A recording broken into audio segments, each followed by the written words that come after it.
Okay, thank you for tuning in to Whose Body Am I? When I first started this podcast, I thought I was going to basically talk about people within my sphere that have had liver transplants, and all of us were recipients. Little did I know I would. I'm getting emotional already. What's that? I'm getting emotional Oh, already. yeah, that's great. Little did I know I was going to run across Daniel. His story is so beautiful, and I'm glad I met him. We met at a ECU football game at John and Charlie's house, and he is a living donor. Boston Park. Oh, well, thank I can't you, believe I'm Pat. getting emotional already. No, this is great. Yeah. Your story is so beautiful, and thank you for sharing it with everyone. And I can't wait for them to hear it. Yeah. I can't believe I'm getting emotional No, already. no, it's great. It is. Ah, It just melts your heart. Pat and I, we have mutual friends. Like I call my second parents, Joan and Charlie Martin, and Joan's sister Linda and Pat have been lifelong friends. yes. And so I knew Pat's story a little bit, and coincidentally, we were at an East Carolina game, and I always stay with Joan and Charlie for the games, and Pat stayed there, Yeah. and so we had the opportunity to talk yeah, about what we had gone through. that was a beautiful morning. Dale, we had no idea we were going to be there at the same time. Right. And when I was tailgating, Linda had told me about your story, Mm-hmm. and we were in different areas tailgating. And the next morning, I just happened to have gotten up early, was in the living room, and Dale gets up, and God gave us this moment Yeah. to talk, and we were all alone, and that's when it all came out. And so before you get into your story, this is probably going to be the beginning of your story. You're retired now, but tell everyone what you did before you retired, and then go from there. Yeah, I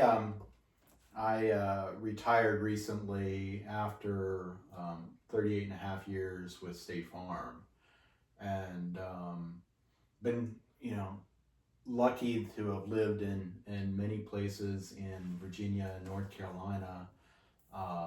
Currently, my wife and I live in Crozet, Virginia, which is just outside of Charlottesville, about 12 miles from Charlottesville. So we're so lucky in that we're so close to University of Virginia, and all of the care that my donee and I went through was through UVA as far as the transplant. And you referred to him as your donee? Yeah, Matt. Uh-huh. Yeah. Okay. Yeah. And Matt's story is he had colon cancer that spread to his liver, and he had his initial treatment at Duke, and they were able to get the colon cancer, but they weren't able to get the liver cancer. He had a pump at Duke that was installed, and the pump ran his chemo into his liver through his hepatic artery. And at some point, they basically said to Matt,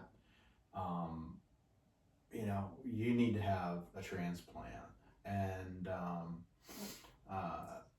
so he looked at his options, and UVA, which, he also lives about 1.5 miles from me, so he's very close to UVA. They said, we can do the transplant. Did y'all know each other at that time?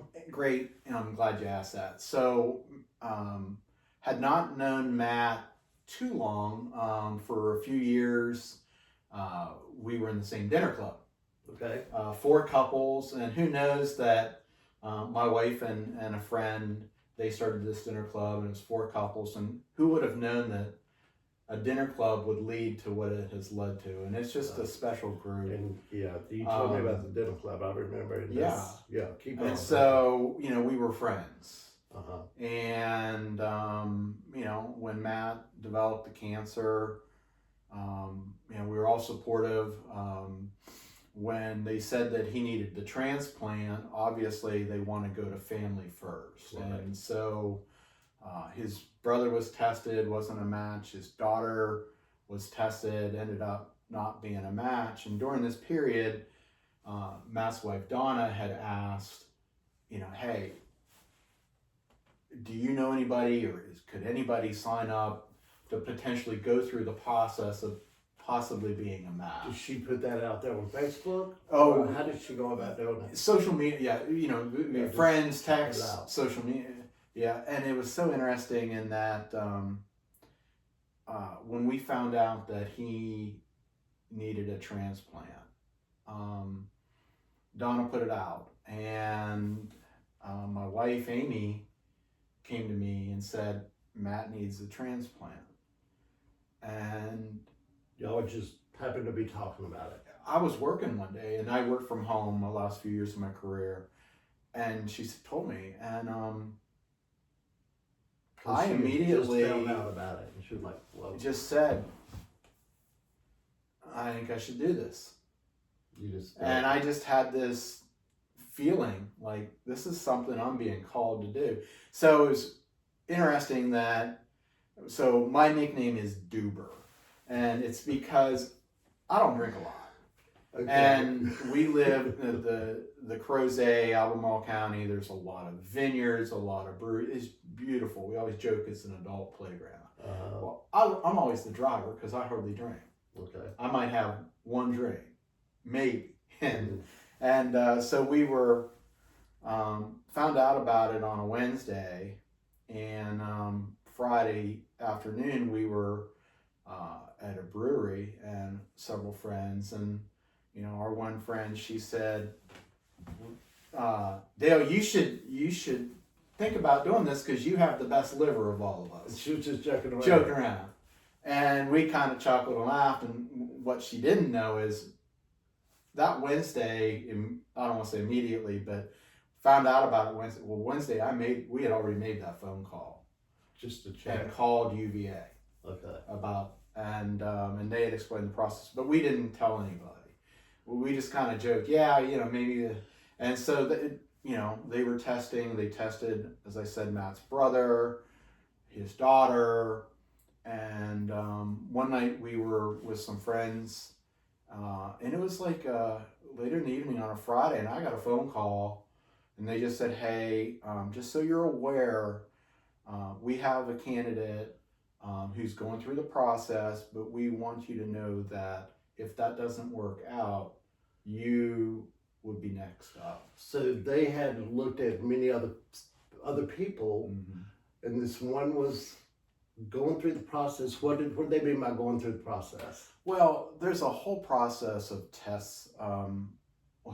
When they explained it to me, they said, if you go through this, at the minimum, you're going to have the best physical you could ever have in your life. Because it's a 2-day comprehensive testing, basically from 9 in the morning to 5 in the evening. Wow. You know, where they're testing, you know, run through various tests. And so what I didn't know, because they obviously aren't going to disclose who's going through the testing, but we found out later it was Matt's daughter who was going through it. And coincidentally, she was finishing up medical school. Yeah. And now she's in surgical school in Missouri. But I love that. but it ended up, she ended up not being a match because her liver, the capacity of her liver wasn't big enough. And so one day Amy had her college roommates from East Carolina up visiting, and I was coincidentally with some of our other friends at a vineyard, had just met them, and I'll never forget it because it was our anniversary, October 29th. And Amy called me and she said, Donna just put something out there that Annie is not a match. The daughter. And she goes, I think you're going to get a call. Because you were second in line. because you I were had just been waiting. told that I was next up. You was okay. Half hour later, I got the call, and I knew who it was as soon as I saw on my phone. You get goosebumps. And about 2 weeks later, early November, I went through the testing. So what was the call like when they called you? That the candidate that they had that had been going through the testing isn't a match, and that they wanted to know if I was still agreeable to go through the testing. And you know, the testing is it was comprehensive from a standpoint of stress tests, But at this discussions. point, they didn't know you were a match, or did they? No, they did not know I was a match. They had, you know, my blood type was, we were the same blood type. Okay. But we didn't know that I was a match at that point. Okay. But after 2 full days of testing, it looked really good. So tell me more about and share with everyone what they mean by a match. What do you have to be a match? Just from a standpoint, is my liver compatible for my donor, for Matt's? From a standpoint that, you know, one, also not just matching, but am I healthy enough to go through the process? Right. And so they wanted to just verify the capacity of my liver, those kind of things. How healthy am I? I run every day, almost every day. It's rare that I miss.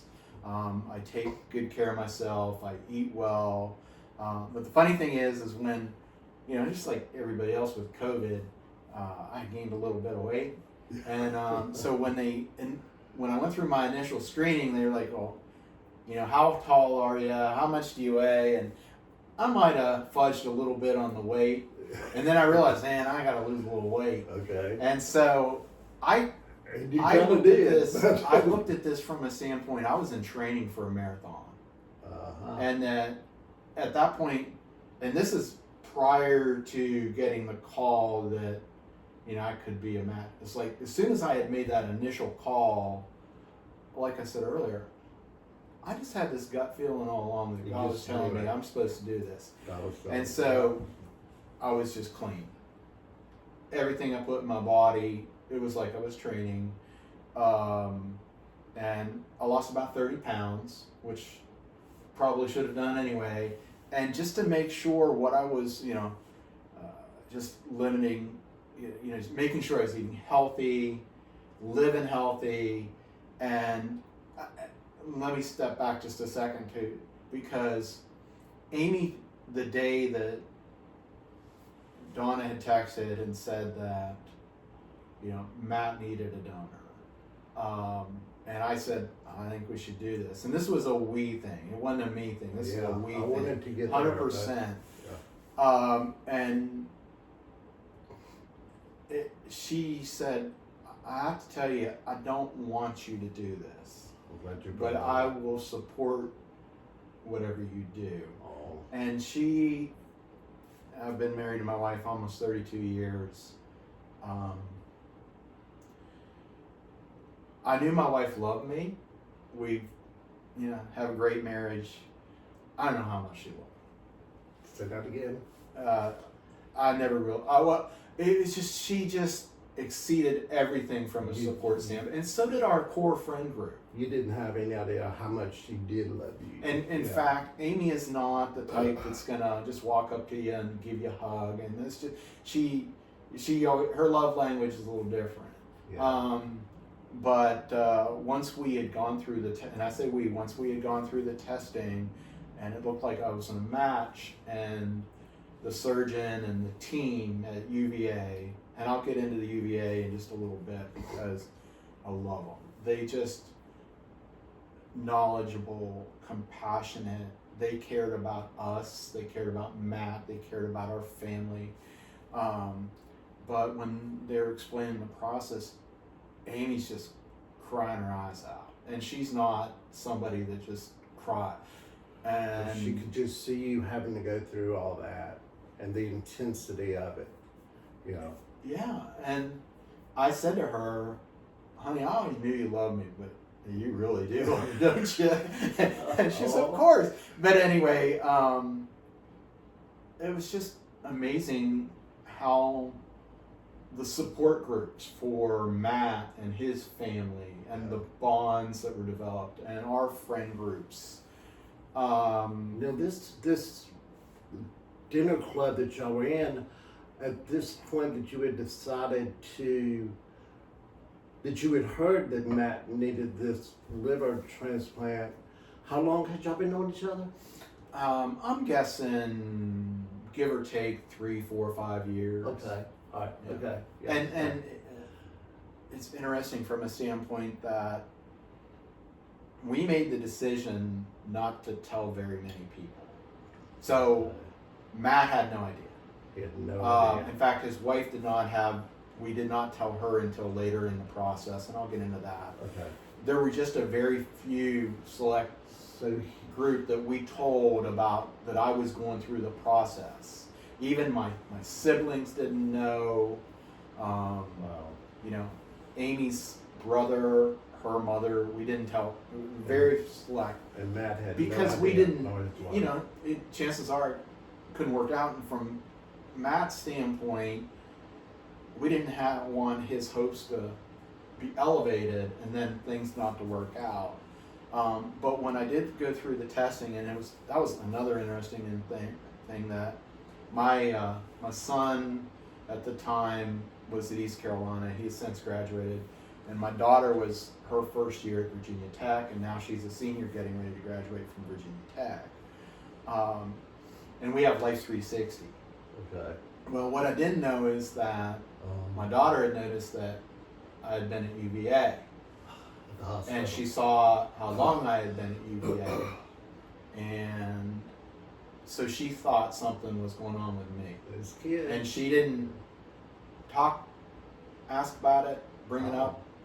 But this is like the second week of November, and they told us fairly quick, like, this looks promising, and they had to send some of the testing out, and so it really was early December, and they were able to tell me this looks really good. They just kept doing blood work after blood work. After Well, blood they work. did the blood work early on, but after the 2 days of testing, you name it, they scanned it.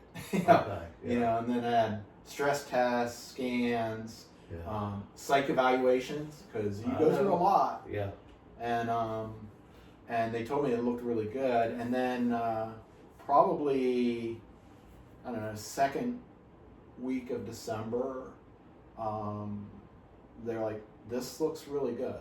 Yeah, your stress test was probably a lot different than mine because they had you on the run mill. What is it? Oh, that was part of it, Okay, yeah. yeah. That was great for me because I'm a runner. you, I'm like, you were I'll in knock season. this one out. Yeah. When I was doing mine, I couldn't even walk because I was just so Oh, close to death. And as they told me I had 3 weeks or less to live. Wow. And so when they were giving me my stress test, it was all through injection. And I'll never forget the first injection I got. It was my heartbeat started going so fast, and I didn't know what to expect. And they kept telling me, "Oh, we're going to have a cardiologist here in case you have a heart attack during the stress test." And I'm like, "Holy moly!" And I immediately said, "No, I can't take it anymore." But the next time I took it, I knew what to expect, and I was like, "Okay, I've got to get through this." So our stress test was quite different. Yeah. Yeah. Oh, no question. Yes, but it is a lot that we have to go through. And you said you had 3 weeks. Matt, he had been through everything at Duke, and they just said, he wasn't within weeks, but he was certainly less than a year is what they had given him. And, his poor family, and his wife Donna is just amazing and just so supportive, and she's a nurse. Good. And so I think mid-December we had to tell Donna at least. So we told Donna. How close were you to the actual finding out for sure, or it happening when you told her? we were probably within a week or two of finding out. Well, and they say for sure, but that we were pretty confident at that point. There was just some final testing that had to come through. Okay. But Donna needed hope. It was getting close to the holidays, and she God. needed the hope. I can only imagine. And so we told her, and then she had made the decision What a great Christmas present. that she couldn't tell Matt. That he, in fact, I think that actually, I say she had made. I think Matt had said, "Listen, I don't want to know if somebody's going through," and because he was just getting your hopes up, and so Right. that was an emotional day, but then a few weeks later, they said everything came back. You are a match, and the way it worked with us at UVA was Matt had a team and I had a team, and both teams had to review, and they had the primary surgeon, but both teams had to review so that they could come to an agreement that this was a go. Uh-huh. That occurred, I think, first week of January. In the meantime, my daughter came back from tech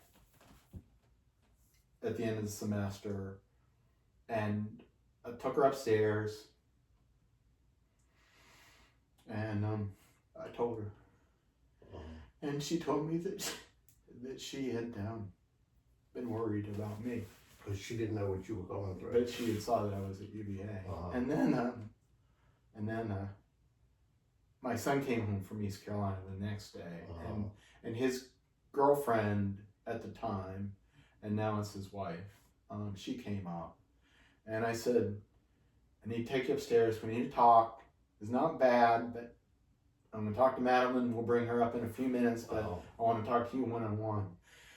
And my son's immediate reaction was, Dad, I'm so proud of you and I love you. And that was just another example of just the family and how supportive. And I waited, my sister lives in Los Angeles. She also was a nurse. She's retired. She had a master's in nursing. I had talked to her early on. So you had a lot of people It's that you could trust. Oh and gosh, Pat, and just like getting little things all like the information I from have every corner. friends that I run with. I'm a trail runner, and friends that I run with that were physicians at UVA and nurse practitioners at UVA, and I talked to them about it. Like they were so helpful, and I made so many, like, our friendships bonded. We are lucky because I had a group of people around me, doctors that are friends and that were by my bedside, Dr. Lucas, and who helped me understand it more, and then people that were on the teams that actually what that did, they were friends of mine that I could talk to, and not on just that doctor level, but that friendship level, and I could trust what they were saying, and they were just so honest. Some of the doctors too, but it just made me feel a little bit more comfortable about the decisions that I made. And you having that around you, I'm sure it just helped you out a lot. Well, in between the friends and then my primary care coordinator at UVA is a nurse practitioner, Anita Sipes, and I've said many a times, Anita is an angel. Mm-hmm. She cared so much about all of us. Every question, immediately she would get back. Even if I sent her an email or on the weekend, I was getting a response. And just like, she's just a special person. Yeah. And so we found out first week of January and called Matt up. He lives about 1.5 miles from me. And at said, this point, he didn't know anything. No. But his wife, we told his wife that I was Matt. And his daughter, so Matt has a son who was in high school at the time. His middle daughter is a nurse, went to JMU. And then the oldest daughter was in medical school at the time. And now she's in surgical school. But so Matt's wife Donna knew, and their daughter knew, the middle daughter, and she was there. And so, I told Matt, hey, I need to stop over, and he had no idea. And so I just walked in and basically said, I'm your donor. Just out of the blue. And, Hey, dude, I'm your donor. That was an emotional evening. It probably took him. He probably didn't know what you were saying when you first said it. He was like, "What?" He had no idea what I was going to do. What was his reaction really? Well, and this is funny because Matt's not somebody that would cuss, but he said something like, you so and so, and it was an emotional night. Yeah. And it was just, but the strange thing was, the whole time, I just all along felt like, oh, this is something I should do. I never at any point, looked back at all. I was confident. I just had this calm about me the whole time that this is going to work out. It's going to work out. That's the way I felt when I was in the hospital. Like, as a matter of fact, one of the triage nurse at the beginning, when I actually went into the hospital on the 24th, I being so sick, she responded to my better half and said, is he masking his sickness, or is he just like this all the time? Yeah. And he said, oh, he's like this all the time, because I just felt the same way. Yeah. I felt everything was going to be fine. Oh, that's amazing. It was either I felt that way or I had no idea, probably both. I had no idea how sick I was. Yeah.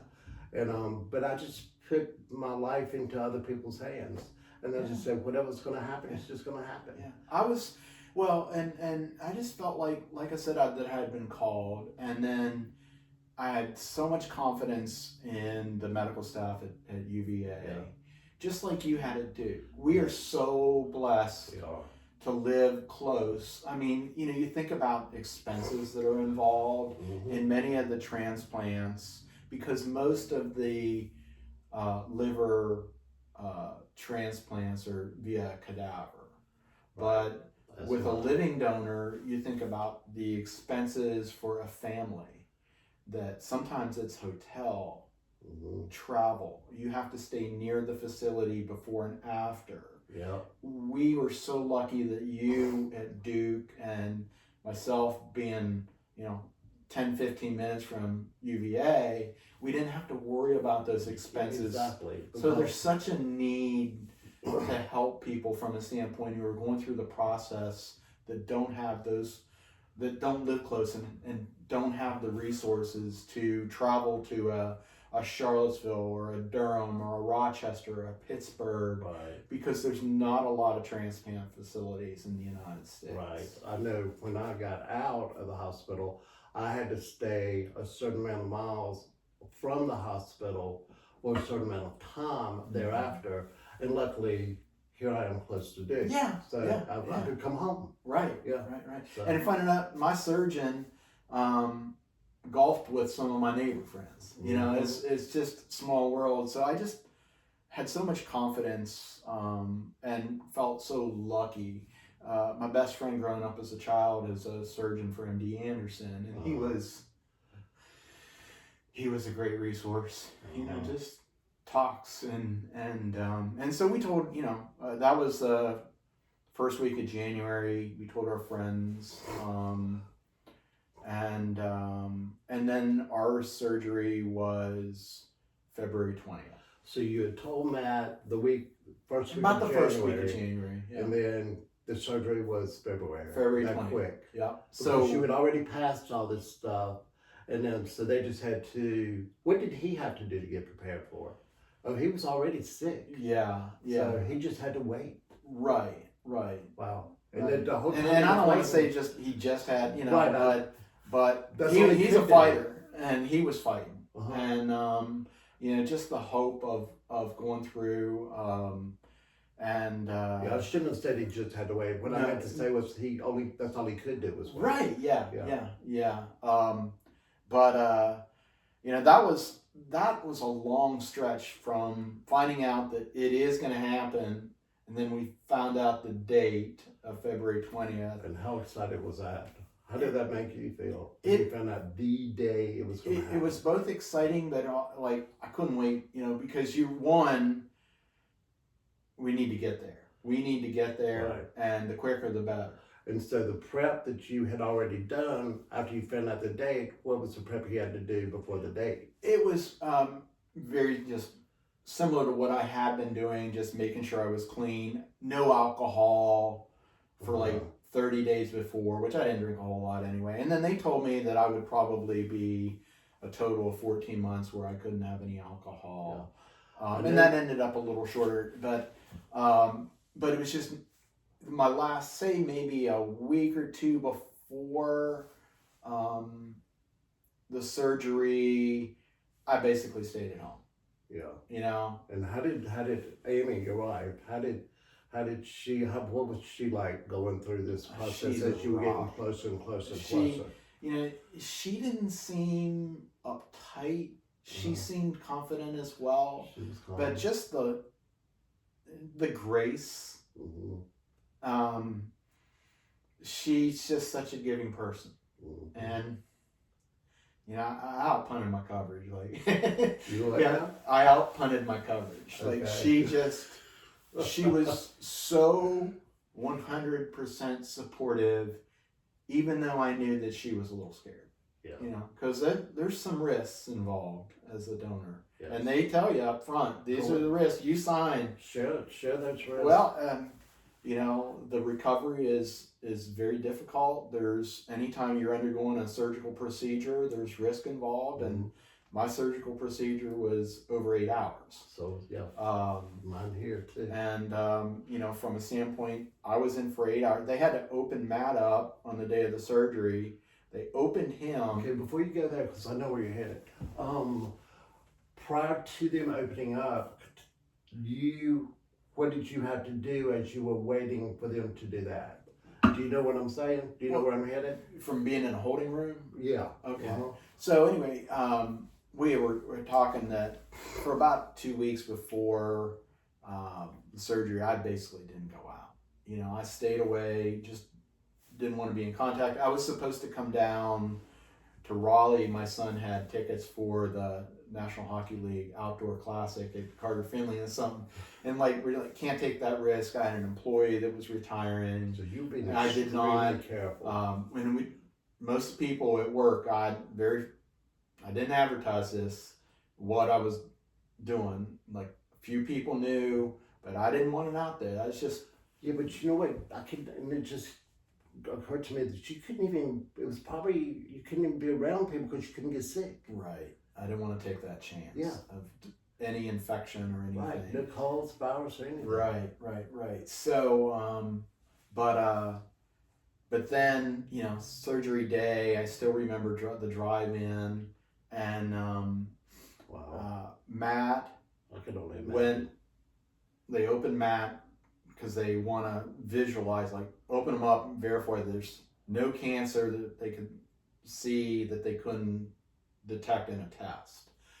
And so it was Matt was in surgery, and Amy and I and Matt's wife Donna and the oldest daughter Annie, who was in medical school at VCU, we sat we were in the holding room, so to speak. Wow. And it was just a sense of, I would say, calm, but also nervous anticipation. A lot of prayers. And sure. praying. And but it was a neat time. We have a picture of right before Matt was going in, of the two of us together, and then we're in there, and it was taking a while. And someone came in to check on us. As you were waiting. Yeah. Uh-huh. And we were like, they came in to check, but then they were like, well, he's open. And we were like really nervous after that happened. Like something may be going on. So how long was he in there getting his surgery before you? Yeah. Before everything Good happened? question. Because he was in It surgery. seemed like a long time, but it probably was an hour-ish, give or Okay. take. But anyway, all of a sudden I hear this patter, patter, patter, patter, patter, patter, patter. runs. I could tell somebody's coming down the hall, and they're running. booking. Yeah. And it was my angel Anita, and the nurse practitioner, and who's at UVA, Because and they had him open to see if he could actually go through it. And she was coming in to say, "We're a go." It's time to go. And it was like a NASCAR pit stop. Yeah. Anita came in and said, "We are a go." Brief prayer, Amy kiss, bam. And then I'll never forget, they were, with the anesthetist, and he says, "You're going to go out in about, so many seconds." And I'm like, you can remember them doing it. And I'm like, it's not. And I actually said to him, "I'm not done. I'm not feeling it yet." He goes, "You will quick." Next thing I know, I was in the recovery room. Yeah. 8.5 hours. And you talk about friendships. Tell me before you go there. I remember when I was in pre-op, and we were kind of in a waiting room, Mac and I, and they had moved me from my hospital room to another room before I went into the operating room. And so we had to sleep in that room overnight, and they were coming in. I think they were going to come in and get me at 5 o'clock in the morning. And then this is what I want to ask you. When they put me into the operating room, I'll never forget it. There were, oh my God, tables and tables and tables of these implements that they were going to be using. Yeah. And in front of me, they had this, one nurse was calling out 1BC12. Another nurse was going over and picking it up. And did they do that?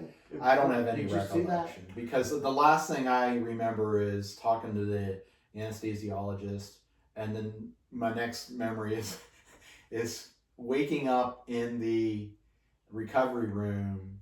So I don't remember anything of the actual surgery at all. I was out, but I woke up and I was like, "Oh, I'm trying to get some good sleep," and the guy next to me is snoring really loud. So, but anyway, you're still in the hospital, dude. But no good sleep in the hospital. But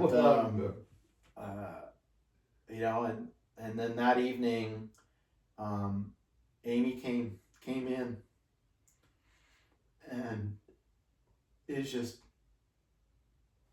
amazing with her there. And then she had been like in the waiting room. Matt's wife and a group of our core friends were there, and there were actually people who wanted to come and wait. So Amy came into the room. You had just did it. Yeah. And I could imagine the love that was in that room between you two at that moment. And then the other thing is, this is not about Dale. This is about Matt. 100%. And knowing that he was still under. And he went under initially around 6 or 6:30 in the morning. And it was 18 hours. Can you imagine, you were under for 8 hours? So you think about Donna, Amy's aware, I'm fine. But this whole process was about Matt. So Donna and our friends and core friend group and family, they're still worrying because he's still under. And they let me know in the room that everything went great.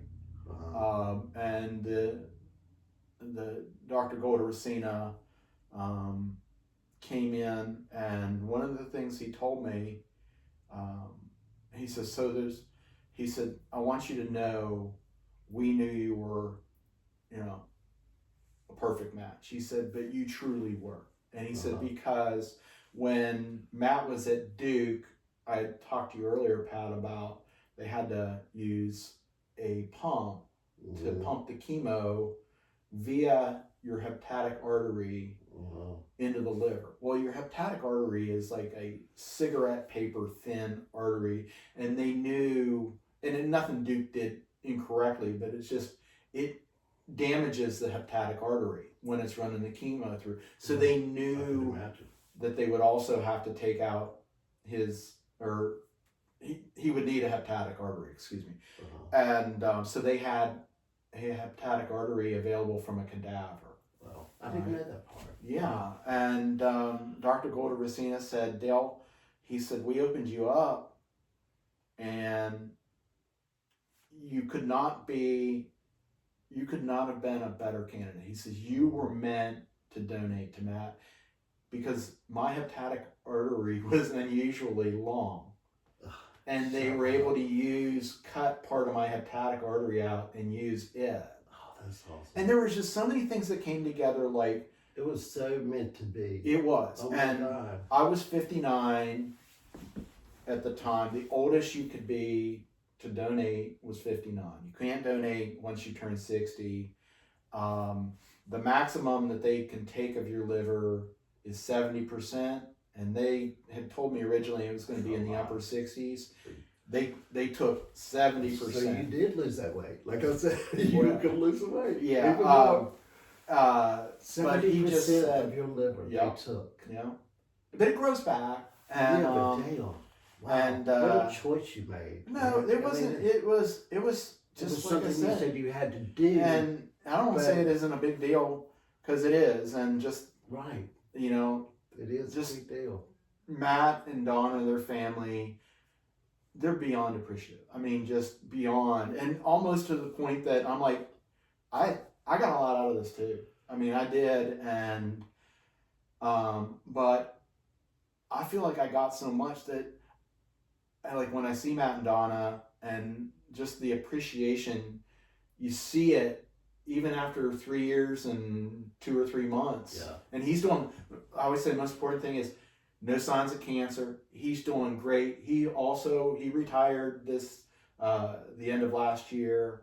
They're on a trip right now together. Yeah. They sent me a picture yesterday, and just to know how that's all I need. Yeah. And I almost feel like Matt and Donna, they just want to do so much for me. And I get that, but yet I got a lot out of it. And I've said several times that greatest days of my life, marrying my wife and the birth of my children, Sutton and Abby. And, now you add, my donning, February 20th. I'm so glad. And so, and the fact that he's doing so well, and then, when we found out that he was out of surgery and that his surgery went really well, it's just, everything was great. Mm-hmm. No, and so I was in the hospital, went in Monday, came out Saturday. My sister and my, a brother of mine, he's just a great guy. Yeah. They both came in from Los Angeles to help. And before you go any further, I do want to bring this up, and you're headed there. I had told you the day we spoke about this that my recovery was, and I'll never forget what you said. I've told many people this, what you said. My recovery, it just seems like I bounced back so quickly. Yeah. But you had said it was quite opposite for you because you went from being healthy to sick. Right. And I went from being sick to healthy. Yeah. So, and I'll never ever forget. Matt went back to work before I did. See? I was out 4 months, and that just floored me when you said that. But never would have thought that. It's such a great point in that. So, you take a person that needed a liver and you give them a healthy liver. And then you take a person that was that was healthy, as you said, and I've got I don't know, it's about 10-inch scar. So you went up and down. Yeah, they thought that they would go up and down and over, but they were able to just go up and down. But it's a 11-inch scar. Yeah. And mine goes all the way from here to here. So, yeah, and I guess that's how and so Matt is down and then over. But I don't have any tattoos. But I always will joke with some people that that's my tattoo right there. Yeah, I call mine my new birthmark. Yeah. Speaking of tattoos, what did the nurse say to you? Remember? Oh my. Yeah, this is funny. So I mentioned earlier every single person at UVA that I came in contact with was amazing. I don't care what level, whether it's someone, pushing a cart or checking you in, or the physicians, and you weren't just, you were a person. One of the They other. took time to talk about Yes. their family, what they were going through, and my mother taught nursing. I've always had a great respect for anyone in the medical profession, Same here. and the nurses at UVA were all amazing. Can you believe it? And what I was saying, one of my friends that I run with, Kosi Sifri, is the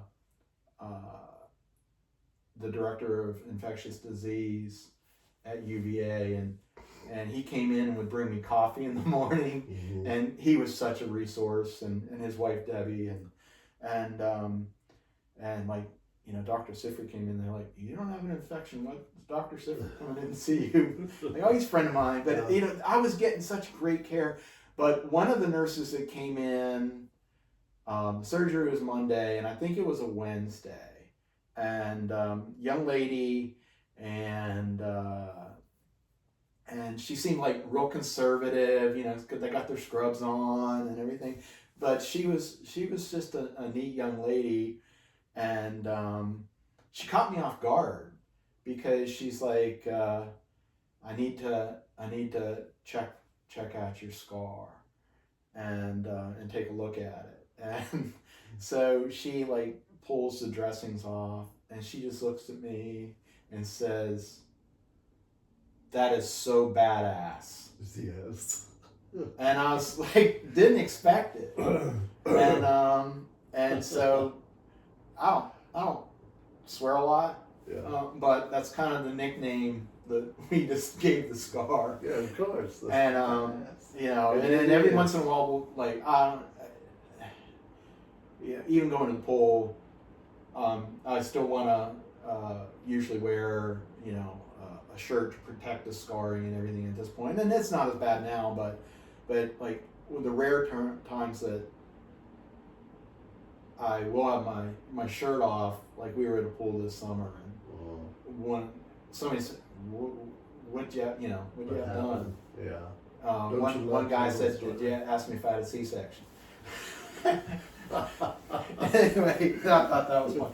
But that just like going back to just how people and friends and dinners and just coming over to show support and family and my friends that I spent the night with here last night, my close friends, way back, I've known them, I don't know, 35, 36 years in that range, maybe longer. But they came up along with people that I consider my second parents, Joan and Charlie. Mm-hmm. About 2 months after the surgery, they all came up, and we had a day where or a weekend that we spent together and just did things together and kind of celebrated. That's always good. Yeah. And it's just, I can't tell you, it's just, God blessed us. And the fact that we have facilities like a Duke, Yeah. the fact that we're so close to, us being so close to UVA. The fact that we have people like you, living donors, that are, you save people's lives. Well, I'm so thankful that Matt is in the position that he is in, and I'm a part of it, but I'm just a part of it. And whether it's the surgical teams, the support from, I know that you had so much support, the friends that you meet, that you gain, and just from the standpoint of, life's not dress rehearsal. Right, exactly. I appreciate it a lot more now than I was before. Yeah. And I still don't know who my donor is. So Matt's the lucky guy. Yeah. To know you. Yeah. And that's why I named this podcast "Whose Body Am I?" Because there's a lot of us that don't get lucky enough to know our donors. Right. So yeah, we're all blessed, and I don't know if I said it earlier, but and thank you for sharing the story. But a lot of people are afraid to even do what we've done, Right. and they shouldn't be. Yeah. So Well, and it's interesting that you should say that because,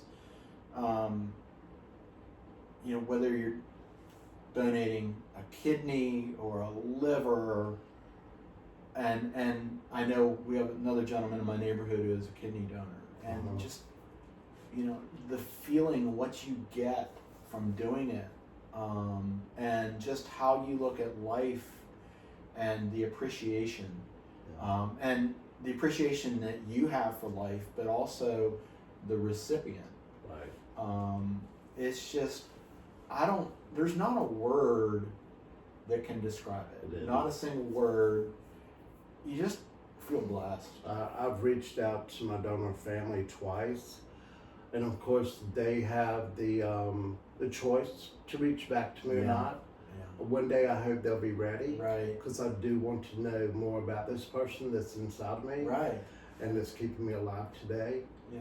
And just to learn more of who he or she was, who that person, what their life was like. Right. I do feel like it came from a male because of the size of my liver. Right. Probably. Yeah. And they did ask me, would it matter if I got a male or female liver? And I was like, hey, it's a liver, isn't it? So, I'm blessed to be here. Matt's blessed to have you there beside him and doing what you did.